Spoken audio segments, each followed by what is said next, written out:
3 stocks जो इस हफ्ते के लिए मेरे स्विंग ट्रेडिंग के वॉच लिस्ट में हैं। दोस्तों ये वीडियो बहुत ही शॉर्ट रहेगा।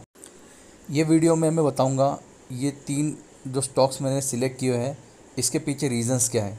ठीक है दोस्तों, मेरी वीडियो की एडिटिंग बहुत ही बेसिक लेवल की होगी या फिर इसमें मैंने एडिट ही नहीं किया है, बट आपको मैं एक गारंटी देता हूँ कि इस वीडियो में आपको वैल्यू और कंटेंट अच्छे से मिलेगा। और मैं स्विंग ट्रेड के लिए स्टॉक सिलेक्शन कैसे करता हूँ वो अगर जानना है तो इसके बाद मैं और एक वीडियो बनाऊँगा स्पेशली उसके लिए। अगर ये वाला वीडियो आपको अच्छा लगता है तो उसे मिस मत करिएगा। तो इस हफ्ते के मेरे स्विंग स्टॉक्स है टॉप 3। पहला है NALCO, national aluminium corporation of India. दूसरा है एलटीएफ, एल&टी फाइनेंस। और तीसरा है आईटीसी। तो हमारा पहला स्टॉक है NALCO, national aluminium corporation of India. और अगर आप इसको देखोगे ये अप ट्रेंड में है सितंबर से लेकर, और उसके पहले जून से लेकर अगस्त तक वो कंसोलिडेट कर रहा था। अभी सितंबर के बाद उसने तेज़ी पकड़ी है और रिसेंटली 250 का लेवल ब्रेक किया है। जानते हैं नैल्को में मैंने पोजीशन कितने प्राइस पे और क्यों बनाई है, क्या रीजंस है। ओके दोस्तों, स्विंग ट्रेड के लिए सबसे इम्पोर्टेंट चीज़ होती है वॉल्यूम, यानी कि उस शेयर में उस प्राइस पे कितने लोगों ने पोजीशन बनाई है।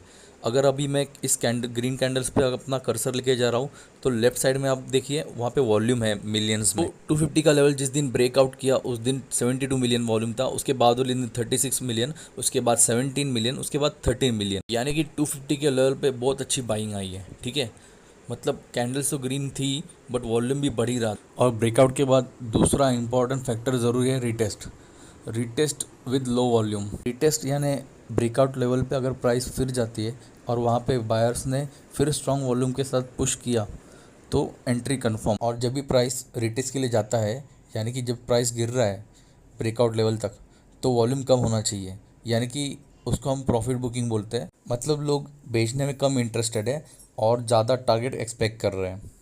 तो नैल्को का चार्ट अगर आप देखोगे तो ब्रेकआउट के बाद भी अगर आप देखो जो रेड कैंडल्स हैं उसमें वॉल्यूम बहुत कम है, 7-8 मिलियन, 10 मिलियन, 11 मिलियन। इसीलिए नैल्को में मैंने 261 पे पोजीशन बनाई है और मैं 280, 300 तक का टारगेट एक्सपेक्ट कर रहा हूँ।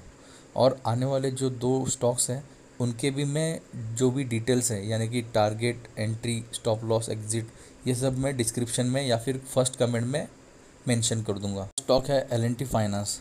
यहाँ पे भी अगर आप देखोगे तो मोटा मोटी अप्रैल से अप ट्रेंड में है और इसमें मैंने 14 अक्टूबर को एक पोजीशन बनाई थी जब उसने 250 का लेवल ब्रेकआउट किया था। तब तो जब भी ब्रेकआउट किया तो उसके बाद जो रिटेस्ट हुआ था तभी मैंने 260 के अराउंड, 264 के अराउंड एंट्री करी थी।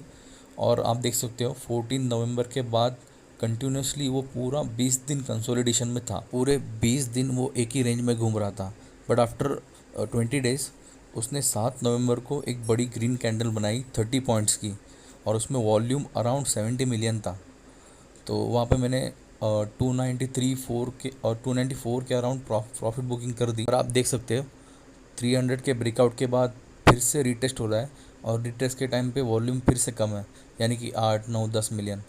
तो और डिलीवरी भी फिर से उठाई गई है, तो इसीलिए मैंने री एंट्री की अराउंड 294। अभी हम फिर से एक्सपेक्ट कर रहे हैं 315, 320 तक जाने के लिए। तो यहाँ पे अगेन मैंने एक पोजीशन बनाई है एलटीएफ में। और तीसरा और आखिरी स्टॉक है आईटीसी। अगर आईटीसी आप देखोगे तो almost slightly bearish down trend है। आईटीसी में एंट्री लेने का मेरा 2 ही रीज़न है।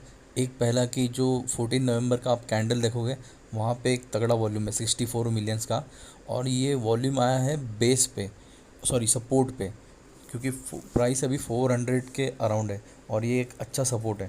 तो मेन रीज़न एक ही है, वॉल्यूम। क्योंकि यहाँ पे बेस पे अगर इतनी सारी पोजीशंस बनी है तो कुछ ना कुछ तो इनसाइडर इन्फॉर्मेशन होगी, वरना इतनी सारी पोजीशन यहाँ पे नहीं बनती बेस पे। सो लास्ट आईटीसी में पोजीशन इसीलिए बनाई है कि तगड़ा वॉल्यूम है। तो दोस्तों इन तीनों स्टॉक्स की मैं टारगेट, एंट्री, स्टॉप लॉस, ये जो भी है पूरा डिटेल डिस्क्रिप्शन में दे दूँगा। और जो मैंने पोजीशन बनाई इसकी भी स्क्रीनशॉट मैं रख दूँगा, प्लस एलटीएफ में जो लास्ट में मैंने प्रॉफिट बनाया था उसका भी स्क्रीनशॉट दे दूँगा। एलटीएफ का प्रॉफिट बुकिंग का स्क्रीनशॉट और ये है नए पोजीशन का स्क्रीनशॉट एलटीएफ में। ये दूसरे अकाउंट से आईटीसी और एलटीएफ में पोजीशन ली है उसका स्क्रीनशॉट। और ये लास्ट वन है नैल्को के पोजीशन का स्क्रीनशॉट। दोस्तों नेक्स्ट वीडियो में मैं बताऊंगा स्विंग ट्रेड के लिए मैं एआई की मदद कैसे लेकर स्टॉक सिलेक्ट कर। ये वीडियो अगर अच्छा लगा हो तो like share subscribe. Thank you.